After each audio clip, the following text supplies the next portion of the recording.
Vishnu ശാലിനിയുടെ latest എപ്പിസോഡിൽ അവിടെ ഹോസ്പിറ്റലിൽ ശാലിനിയാണെങ്കിൽ ആകെ വിഷമിച്ച് വന്നിരിക്കുന്നുണ്ട്. അന്നേരം ശാരി ഇങ്ങനെ ശാലിനിയെ തന്നെ നോക്കുകയാണ്. അന്നേരം എന്താ ഇങ്ങനെ നോക്കുന്നതെന്ന് ചോദിക്കുന്നുണ്ട്. അന്നേരം ഒരുപാട് പ്രശ്നങ്ങളുണ്ട് അല്ലേ നിനക്കിപ്പോൾ നമ്മുടെ കുറേ ഓട്ടം ഓടിയതുണ്ടല്ലോ, നമ്മുടെ അമ്മയുടെ റോളാണല്ലേ നിനക്കെന്ന് ചോദിക്കുന്നുണ്ട്. അന്നേരം സാധാരണ കുടുംബത്തിലെ മൂത്ത ആൾക്കാണ് ഇതൊക്കെ എങ്ങനെ കുടുംബം നോക്കാൻ വരുന്നത്, ഇതിപ്പോൾ നിനക്കാണെന്നേ ഉള്ളൂ എന്നിങ്ങനെ പറയുന്നുണ്ട്. നമ്മുടെ അച്ഛൻ്റെ കാര്യം തന്നെ കണ്ടില്ലേ എന്ന് പറയുകയാണ്. അന്നേരം അതിലും വലിയ പ്രശ്നങ്ങളുണ്ട് എന്നൊക്കെ ശാലിനി പറയുന്നുണ്ട്. അന്നേരം അച്ഛൻ്റെ കാര്യം തന്നെ കണ്ടില്ലേ എന്ന് പറയുകയാണ്. ഓപ്പറേഷന് പണം വേണമെന്ന് പറഞ്ഞപ്പോൾ പല പ്രാവശ്യം ഞാൻ നിൻ്റെ പേര് പറഞ്ഞതാണ്, പക്ഷേ ചില സമയത്ത് അച്ഛൻ വലിയ അഭിമാനിയാണ്, ഒറ്റയ്ക്ക് ഉണ്ടാക്കാൻ നോക്കിയതാണെന്നുള്ളത്. അന്നേരം എന്നോട് ചോദിച്ചിരുന്നെങ്കിൽ ഇത് വല്ലതും ഉണ്ടാകുമായിരുന്നു. ഇതിപ്പോൾ മകളോട് ചോദിക്കാനായിട്ട് അഭിമാനം സമ്മതിക്കുന്നില്ല, മോഷ്ടിക്കാം, അതിനിപ്പോൾ കുഴപ്പമൊന്നുമില്ല അല്ലേ എന്ന് പറയുകയാണ്. അന്നേരം അവരിങ്ങനെ ആ കാര്യങ്ങളൊക്കെ സംസാരിച്ചുകൊണ്ട് നിൽക്കുമ്പോൾ പിന്നെ ശ്യാമ വരുന്നുണ്ട്, ഓട്ടോയിൽ ശ്യാമ വരുന്നുണ്ട്. എന്നിട്ട് ശ്യാമ പക്ഷേ ശാലിനിയെ തീരെ അങ്ങോട്ട് ഇഷ്ടപ്പെടുന്നില്ല. എന്നിട്ട് പറയുകയാണ്, ചേച്ചി ഇങ്ങനെ അപ്പോൾ അച്ഛൻ്റെ കാര്യത്തിൽ എന്തെങ്കിലും ഒരു തീരുമാനമുണ്ടാക്കണം, അച്ഛൻ ഈ ഓപ്പറേഷൻ്റെ കാര്യമൊന്നും ചേച്ചി അറിഞ്ഞില്ലേ, അച്ഛൻ പണം ഉണ്ടാക്കാൻ പോയതെന്നും പണത്തിൻ്റെ കാര്യത്തിൽ എന്തെങ്കിലും ബുദ്ധിമുട്ട് അച്ഛനോട് പറഞ്ഞിട്ടുണ്ടോ എന്നൊക്കെ ശ്യാമ ചോദിച്ചുകൊണ്ട് ദേഷ്യപ്പെടുകയാണ്. അന്നേരം ശാലിനി അങ്ങോട്ട് എഴുന്നേറ്റിട്ട് പറയുന്നത്, ഒരു ഹോസ്പിറ്റലാണ്, ഇവിടെ ഒന്നിങ്ങനെ ബഹളം ഉണ്ടാക്കില്ല, നിനക്ക് എന്നോട് എന്തെങ്കിലും പറയാനുണ്ടെങ്കിൽ പിന്നെ വീട്ടിലേക്ക് വരാം, അപ്പോൾ 4 ചുവരുകൾക്കുള്ളിൽ ഒതുങ്ങുമല്ലോ എന്ന്. അന്നേരം ഏത് വീട്, അതിപ്പോൾ ഒരു വീടാണോ, വീടൊന്നുമല്ല, വീടിനെല്ലാമായിരുന്ന അമ്മയാണെങ്കിൽ എങ്ങോട്ടോ ഇറങ്ങിപ്പോയി എന്ന് പറയുകയാണ്. ചേച്ചിക്ക് ഓപ്പറേഷൻ്റെ കാര്യമൊന്നും അറിഞ്ഞില്ല എന്നൊക്കെ ശാലിനി പറയുന്നുണ്ട്. അന്നേരം ചേച്ചിക്ക് മണിമാളികയിൽ അങ്ങോട്ട് ഞെളിഞ്ഞിരുന്നാൽ മതിയല്ലോ, അപ്പോൾ ഒന്നും അറിയില്ലല്ലോ. അന്നേരം ഞാൻ നിങ്ങൾക്ക് വേണ്ടിയാണ് ജീവിക്കുന്നത്, നിങ്ങൾക്ക് വേണ്ടിയാണ് ഇതുവരെ ജീവിച്ചിട്ടുള്ളതും എന്ന് പറയുന്നുണ്ട്. അല്ലെങ്കിൽ ഞാൻ ഇങ്ങനെ കിടന്ന് ഓടേണ്ട ആവശ്യമുണ്ടോ എന്ന് ചോദിക്കുകയാണ്. അന്നേരം അതിന് മുന്നേ ശാരിയോട് പറയുന്നുണ്ട്, ഓടുന്നവരിങ്ങനെ ഓടിക്കൊണ്ടേയിരിക്കും, ഇങ്ങനെ പ്രശ്നങ്ങൾ വന്നുകൊണ്ടേയിരിക്കും എന്നൊക്കെ ശാലിനി പറഞ്ഞുകൊണ്ടിരിക്കുമ്പോഴാണ് ശ്യാമ വരുന്നത്. അന്നേരമാണെങ്കിൽ വീണ്ടും ശ്യാമ ദേഷ്യപ്പെടുക തന്നെയാണ്. പിന്നെ ഓപ്പറേഷൻ്റെ കാര്യം ഞാൻ അറിഞ്ഞിരുന്നുണ്ടെങ്കിൽ ഇങ്ങനെ ഈ പ്രശ്നങ്ങൾ വല്ലതും ഉണ്ടായിരുന്നോ, അത് ഞാൻ പൈസ കൊടുക്കുമായിരുന്നല്ലോ, അച്ഛനെ ജയിലിൽ കയറേണ്ടി വരുമായിരുന്നോ എന്നൊക്കെ പറയുകയാണ്. അന്നേരം അച്ഛനെ എങ്ങനെയെങ്കിലും ഇറക്കാൻ നോക്കണം, ചേച്ചി കാരണമാണെന്നൊക്കെ പറയുന്നുണ്ട്. അന്നേരം അങ്ങനെ അച്ഛനെ ഇങ്ങനെ ന്യായീകരിക്കാൻ നോക്കല്, ചെയ്തത് തെറ്റല്ലേ എന്നൊക്കെ ഇങ്ങനെ പറയുന്നുണ്ട്. അന്നേരം ശ്യാമ കുറച്ചടങ്ങുന്നുണ്ട്. എന്നിട്ട് ശ്യാമ പറയുകയാണ്, ഇപ്പോൾ നമ്മൾക്ക് ഒരു ആശ്രയമായിട്ട് കുഞ്ഞേച്ചി മാത്രമേ ഉള്ളൂ, അത് ഓർമ്മ വേണം എന്നിങ്ങനെ പറയും, നമ്മുടെ കാര്യത്തിൽ കുറച്ചുകൂടി ശ്രദ്ധിക്കണമെന്നൊക്കെ ശ്യാമ പറയുന്നുണ്ട്. അന്നേരം ആ ഒരു ഓർമ്മ ഉള്ളത് കൊണ്ടാണ് ഞാനിപ്പോൾ ഇവിടെ വന്ന് നിൽക്കുന്നത്, അല്ലെങ്കിൽ എനിക്ക് അതിൻ്റെ ആവശ്യമില്ലല്ലോ, നിങ്ങളെ മറന്ന് ഞാൻ ഒരിക്കലും ജീവിച്ചിട്ടില്ല, അതൊന്ന് മനസ്സിരുത്തി പുറകോട്ട് ചിന്തിച്ചാൽ മതി എന്നിങ്ങനെ ശ്യാമയുടെ മുഖത്ത് നോക്കി പറയുമ്പോൾ ശ്യാമ അങ്ങ് അടങ്ങി നിൽക്കുകയാണ്. അന്നേരം ശാരിക പറയുന്നുണ്ട്, നമ്മുടെ അച്ഛനല്ലേ, അച്ഛനൊരു അബദ്ധം പറ്റിയതാണ്, പെട്ടുപോയതാണ്, നീ അച്ഛൻ ഇറക്കാനുള്ള വഴി എന്തെങ്കിലും ചെയ്യണമെന്ന് പറയുമ്പോൾ അതൊക്കെ ചെയ്തിട്ട് തന്നെയാണ് ഞാൻ ഇവിടെ വന്ന് നിൽക്കുന്നത്, ഞാനൊന്നും മറന്നിട്ടില്ല, എല്ലാം എനിക്ക് ഓർമ്മയുണ്ടോ എന്നൊക്കെ പറയുമ്പോൾ ശ്യാമ അങ്ങ് അടങ്ങുകയാണ് ചെയ്യുന്നത്. ഈ സമയത്താണെങ്കിൽ പിന്നെ ഫോൺ ചെയ്യുന്ന അനുപല്ലവിയാണെങ്കിൽ ശാലിനിയെ ഫോൺ ചെയ്യുന്നുണ്ട്. അന്നേരം അഡ്വക്കേറ്റ് പിന്നെ അരുണ മാഡത്തെ കാണാൻ വന്നിട്ടുണ്ടെന്ന് പറയുമ്പോൾ, വരുന്ന കാര്യം മുൻകൂട്ടി പറഞ്ഞിരുന്നില്ലല്ലോ, ഞാൻ ഉടനെ എത്താം എന്ന് പറഞ്ഞിട്ട് ഫോൺ വയ്ക്കുകയാണ്. തുടർന്ന് ശാലിനിയാണെങ്കിൽ ശാരിയോട് പറയുന്നുണ്ട്, വക്കീലിനെ കളക്ടറേറ്റിലേക്ക് വരാൻ പറഞ്ഞിട്ടുണ്ട്, പിന്നെ അതിൻ്റെ കാര്യങ്ങളും കൂടെ നോക്കണമെന്ന് പറഞ്ഞിട്ട് ശ്യാമയോട് ചേച്ചി നോക്കിക്കൊള്ളണം എന്ന് പറഞ്ഞിട്ട് ശാലിനി അങ്ങ് പോവുകയാണ് ചെയ്യുന്നത്. ശാരിയൊക്കെ ആകെപ്പാടെ വിഷമം തന്നെയാണ്. അന്നേരം എല്ലാ കാര്യത്തിനും അവൾ തന്നെയാണ് പോകേണ്ടി വരും. നമ്മുടെ അമ്മ ഉണ്ടായിരുന്നെങ്കിൽ ഇതൊക്കെ ശ്രദ്ധിക്കുമായിരുന്നു, പക്ഷേ അമ്മയ്ക്ക് ഇതൊന്നും കാണണ്ടല്ലോ, എവിടെയോ ഇരിപ്പുണ്ട്, പക്ഷെ അമ്മ ഭാഗ്യവതിയാണ്, ഇതൊന്നും കാണണ്ടല്ലോ, ഇതൊന്നും അനുഭവിക്കണ്ടല്ലോ എന്നൊക്കെ പറഞ്ഞ് ശാരിക വിഷമിച്ച് ഇരിക്കുകയാണ്. പക്ഷെ ശ്യാമ ആദ്യം വന്ന് ശാലിനിയോട് തട്ടിക്കയറിയെങ്കിലും ശാലിനി പറയുന്നത് കേട്ടപ്പോൾ പിന്നെ അവിടെ അടങ്ങി നിൽക്കുന്നുണ്ട്. അതേസമയം അവിടെ വേലായുധൻ്റെ വീട്ടിൽ വേലായുധനാണെങ്കിൽ ഒരു റൂമിൽ കയറി ഇങ്ങനെ കതകടച്ചിരിക്കുന്നുണ്ട്. റാണിയും പിന്നെ വേലായുധൻ്റെ ഭാര്യയൊക്കെ ഇങ്ങനെ വിളിക്കുന്നുണ്ട്, അച്ഛാ വാതിൽ തുറക്കുക എന്നൊക്കെ വിളിക്കുകയാണ്. ചന്ദ്ര അടുത്ത് തന്നെ നിൽപ്പുണ്ട്, പക്ഷേ ഇല്ല ഞാൻ തുറക്കില്ല എന്ന് പറയുകയാണ്. അന്നേരം എന്തുണ്ടെങ്കിലും നമുക്ക് പരിഹരിക്കാമെന്നും പറയുന്നുണ്ട്. ഇല്ല ഞാൻ തുറക്കില്ല, അവരെന്നെ കൊണ്ടുപോകും എന്നൊക്കെ ഇങ്ങനെ പറഞ്ഞുകൊണ്ടിരിക്കുകയാണ്. ഈ സമയത്ത് ശിവൻ എത്തുന്നുണ്ട്. അന്നേരം എന്താ പ്രശ്നം എന്നിങ്ങനെ ശിവൻ ചോദിക്കുമ്പോൾ അച്ഛാണെങ്കിൽ വാതിലടച്ച് അകത്തിരിക്കുകയാണ്, എന്തൊക്കെയോ പിച്ചും പേയും പറയുന്നു, ആരോ വരുമെന്നോ കൊണ്ടുപോകുന്നോ ഒക്കെ പറയുന്നു എന്ന് പറയുകയാണ്. തുടർന്ന് ശിവനെ ഇങ്ങനെ തട്ടുന്നുണ്ട്, വേലായുധേട്ട വാതിൽ തുറക്കില്ലെങ്കിൽ ഞാൻ ചവിട്ടി പൊളിക്കൂ എന്നൊക്കെ പറയുന്നുണ്ട്. അന്നേരം ഇല്ല തുറക്കൂല എന്നും പറഞ്ഞ് അവിടെ തറയിൽ തന്നെ ഇങ്ങനെ വാതിലിൻ്റെ തൊട്ട് താഴെ തന്നെ ഇങ്ങനെ കുത്തിയിരിക്കുകയാണ്. അന്നേരം ഈ സമയത്തോടെ പോലീസ് എത്തുന്നുണ്ട്. അന്നേരം സബ് ഇൻസ്പെക്ടർ ആണ് വരുന്നത്. അന്നേരം എന്താണെന്നിങ്ങനെ ശിവൻ ചോദിക്കുന്നുണ്ട്. അന്നേരം മോഷണം എന്നിങ്ങനെ പറയുകയാണ്. അന്നേരം ഇവരുടെ സംസാരമൊക്കെ വേലായുധത്തും ശ്രദ്ധിക്കുന്നുണ്ട്. അന്നേരം വേലായുധൻ എവിടെയും ചോദിക്കുകയാണ്.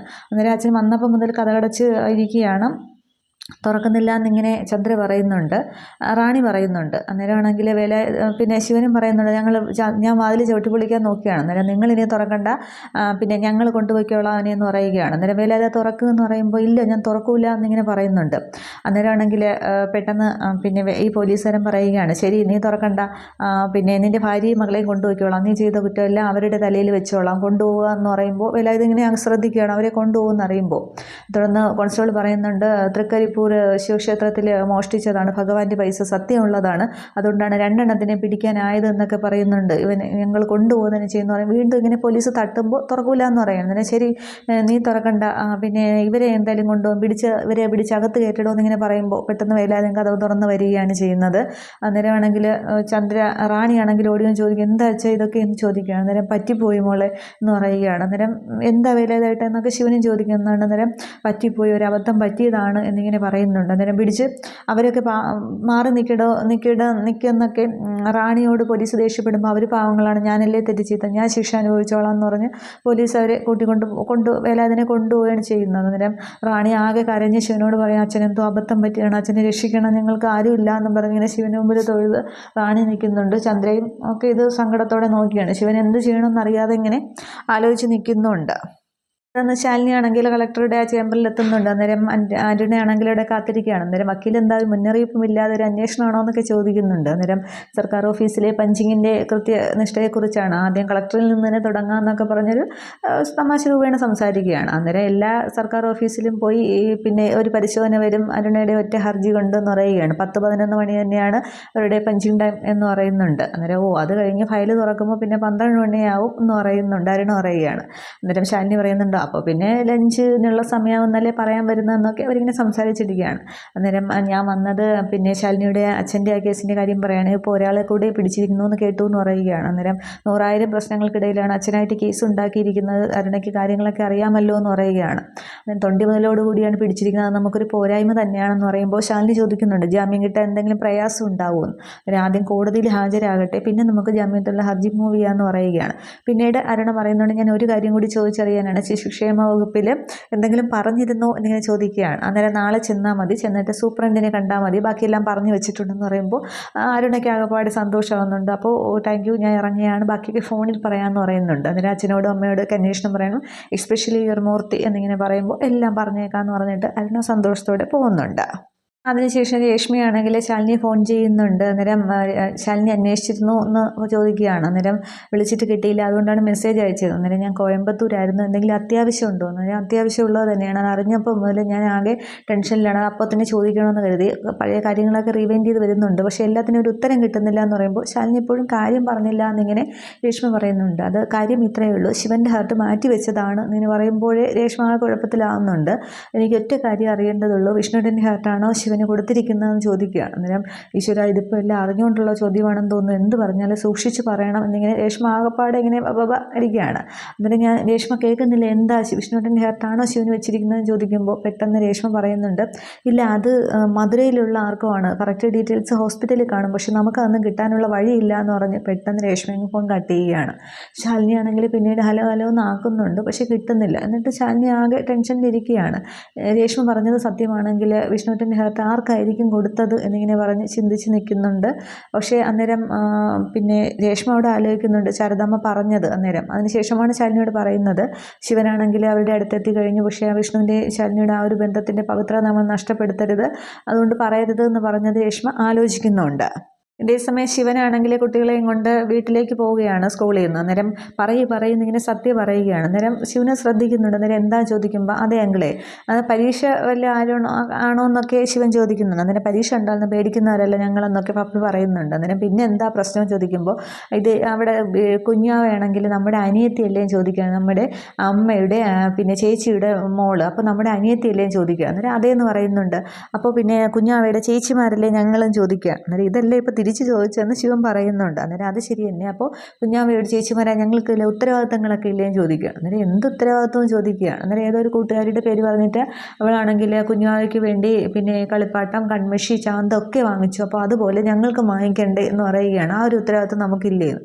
അന്നേരം ശിവൻ പറയുന്നു ഇതായിരുന്നു പ്രശ്നം, ഞാൻ വിചാരിച്ച വേറെന്തോ ആഭ്യന്തര പ്രശ്നമാണെന്ന്. അതിപ്പോൾ നിങ്ങൾക്ക് എന്താ വേണ്ടതെന്ന് ചോദിക്കുമ്പോൾ ഏതെങ്കിലും ഒരു ടോയ് ഷോപ്പിലേക്ക് വിടുമെന്ന് പറയുകയാണ്. അന്നേരം ഉത്തരവ് എന്ന് പറഞ്ഞിട്ട് കുറച്ച് ഫ്രണ്ടിലേക്ക് പോയിട്ട് പറയുന്നത് നിങ്ങൾ പറയുന്ന എല്ലാ സാധനവും അവിടെ ഉണ്ട് എന്ന് പറഞ്ഞ് വണ്ടി നിർത്തുന്നത് ചെല്ലി എന്ന് പറയുകയാണ്. അന്നേരം അങ്കിൾ വരുന്നില്ലേന്ന് ചോദിക്കുകയാണ്. അന്നേരം ഞാൻ എന്തിനാണ് വരുന്നതെന്ന് ചോദിക്കുന്നുണ്ട്. അപ്പോൾ കാശ് എന്നിങ്ങനെ സത്യ ചോദിക്കുമ്പോൾ നിങ്ങളുടെ അനിയത്തിക്ക് എൻ്റെ കാശ് കൊണ്ടുപോകണോ വാങ്ങിക്കാമെന്നിങ്ങനെ തമാശയ്ക്കാണ് ചോദിക്കുന്നത്. അന്നേരം പിന്നെ ഞങ്ങൾ കാശും കൊണ്ടാണോ വരുന്നത്, വാ അങ്കിളേന്ന് വിളിക്കുകയാണ്. അന്നേരം പറയുന്നതൊക്കെ കേട്ടപ്പോൾ ഞാൻ വിചാരിച്ചു കാശൊക്കെ കൊണ്ടാണ് വന്നിരിക്കുന്നതെന്ന്. എന്തായാലും വരാം ചെല്ല് ഉത്തരവ് എന്നൊക്കെ പറഞ്ഞിട്ട് ശിവനും ഇറങ്ങുന്നുണ്ട് സാധനങ്ങളൊക്കെ വാങ്ങിക്കാനായിട്ട്. ഈ സമയം വീണ്ടും ശാലിനി അവിടെ ഹോസ്പിറ്റലിൽ തന്നെയാണ്. ശാരീരിക ഓപ്പറേഷൻ കാര്യങ്ങളൊക്കെ ചെയ്യുന്നുണ്ട്. അന്നേരം മരണയാണെങ്കിൽ അവിടെ വക്കീൽ ഓഫീസിലിരുന്നു കൊണ്ട് ശാലിനിയെ ഫോൺ ചെയ്യുന്നുണ്ട്. അന്നേരം എവിടെയാണെന്ന് ചോദിക്കുമ്പോൾ ഞാനിവിടെ ഹോസ്പിറ്റലിൽ ചേച്ചിയുടെ ഓപ്പറേഷൻ കാര്യം പറഞ്ഞിരുന്നില്ലേ എന്ന് പറഞ്ഞിട്ട് എന്തായെന്ന് ചോദിക്കുകയാണ്. അന്നേരം ശാലിനി എന്നോട് ക്ഷമിക്കണം, അച്ഛന് ജാമ്യം കിട്ടിയില്ല, തൊണ്ടിമുതലോടുകൂടി പിടിച്ചിരിക്കുന്നത് കൊണ്ട് 14 ദിവസത്തേക്ക് റിമാൻഡ് ചെയ്തു എന്ന് പറയുകയാണ്. അന്നേരം അപ്പോൾ വീണ്ടും ബെയിലിന് വേണ്ടി അപേക്ഷിക്കണമല്ലേ എന്ന്. അന്നേരം അത് കഴിയട്ടെ, അതിനുശേഷം നമുക്ക് നോക്കാം, ക്രിമിനൽ ബാക്ക്ഗ്രൗണ്ടൊന്നും ഇല്ലാത്തതുകൊണ്ട് ജാമ്യം കിട്ടുമെന്ന് പറയുകയാണ്. അന്നേരം ഒന്ന് തീരുമ്പോൾ ഒന്നല്ലേ, നമുക്ക് അടുത്ത വഴി നോക്കാം, അന്ന് നോക്കാമെന്നിങ്ങനെ ശാലിനി പറയുന്നുണ്ട്. ഓരോ ഓട്ടം തീരുമ്പോൾ ഓരോ ഓട്ടം എന്നിങ്ങനെ പറയുമ്പോൾ അതല്ലേടോ ജീവിതം, അല്ലാതെ തിന്നും കുടിച്ച് എന്തിനായി മനുഷ്യ ശരീരം ഓരോ പ്രശ്നങ്ങൾ തരണം ചെയ്ത് പോകണ്ടേ എന്നൊക്കെ പറഞ്ഞിട്ട് ശരി ഞാൻ വിളിക്കാം, സമയം കിട്ടുമ്പോൾ അങ്ങോട്ടത്തേക്ക് ഇറങ്ങാമെന്ന് പറഞ്ഞ് ഫോൺ വയ്ക്കുന്നുണ്ട്. തുടർന്ന് ശാലിനിയാണെങ്കിൽ ശാരിക ഇടത്തേക്ക് വരുന്നുണ്ട്. അന്നേരം അച്ഛൻ്റെ കാര്യമൊന്നും ശരിയായില്ല അല്ലേ എന്ന്. അന്നേരം ജാമ്യം കിട്ടിയില്ല, റിമൈൻഡ് ചെയ്തു, പിന്നെ അതിനുള്ള വഴികളൊക്കെ ചെയ്തിട്ടുണ്ട്. അച്ഛനാണെങ്കിൽ മക്കളെ സഹായിക്കാനായിട്ട് ഈ ഒരു വഴിയാണോ കണ്ടിരിക്കുന്നതെന്ന് ചിന്തിക്കേണ്ടിയിരിക്കുന്നു, കുറച്ച് ചിന്തിക്കട്ടെ എന്നൊക്കെ പറയുകയാണ്. കുറ്റപ്പെടുത്തുകയല്ല, അതല്ലാതെ വേറെ ഇതില്ല എന്ന് പറയുകയാണ്. അന്നേരം ചേച്ചിയുടെ ഓപ്പറേഷനുള്ള പൈസ അടച്ചിട്ടുണ്ട് എന്ന് പറയുകയാണ്. അന്നേരം നിൻ്റെ ഓട്ടം ഒരിക്കലും അവസാനിക്കുന്നില്ലല്ലേ എന്നും പറഞ്ഞിങ്ങനെ ശാരിക പറയുമ്പോൾ, എന്നിട്ടും ശ്യാമ പറയുന്നത് കുഞ്ഞേച്ചി ഇപ്പോഴും മണിമാളികയിൽ കഴിയുന്നു എന്നല്ലേ. അന്നേരം അവളുടെ സംസാരം അങ്ങനെയല്ലേ, അവൾ പണ്ടേ അങ്ങനെ ആയിരുന്നല്ലോ, ശാരദ അമ്മയുടെ മക്കളല്ലേ, ഇപ്പം വാശി കാണുമെന്ന് പറയുമ്പോൾ ഇത് വാശിയല്ലല്ലോ, ദേഷ്യമൊക്കെ അവളെ ദേഷ്യ സങ്കടവും നമ്മോട് കാണിക്കുകയല്ലേ, പണ്ടും അവൾ അങ്ങനെ ആയിരുന്നല്ലോ, അവളുടെ കാര്യങ്ങൾ സാധിക്കാൻ വേണ്ടി അവളിങ്ങനെ വാശി കാണിച്ചുകൊണ്ടേയിരിക്കും എന്നൊക്കെ പറയുമ്പോൾ അവരിങ്ങനെ അവരുടെ കാര്യങ്ങളൊക്കെ സംസാരിക്കുന്നുണ്ട്. അന്നേരം മോൾ എന്ത് പറയുന്നു, മോൾക്ക് സുഖമല്ലേ എന്നിങ്ങനെ ചോദിക്കുകയാണ്. ഈ സമയത്ത് ശാന്തയാണെങ്കിൽ അവിടെ സത്യഭാമയുടെ വീട്ടിലെ കുഞ്ഞിനെയും കൊണ്ട് ഇങ്ങനെ കുഞ്ഞിനെ ഉറക്കാനോണം കൊണ്ട് നടക്കുന്ന കാണിക്കുന്നുണ്ട്. പക്ഷേ ശാന്തയുടെ മുഖത്ത് ആകെപ്പാടെ ഒരു വെപ്രാളവും പരവേശമൊക്കെയാണ് കാണിക്കുന്നത്.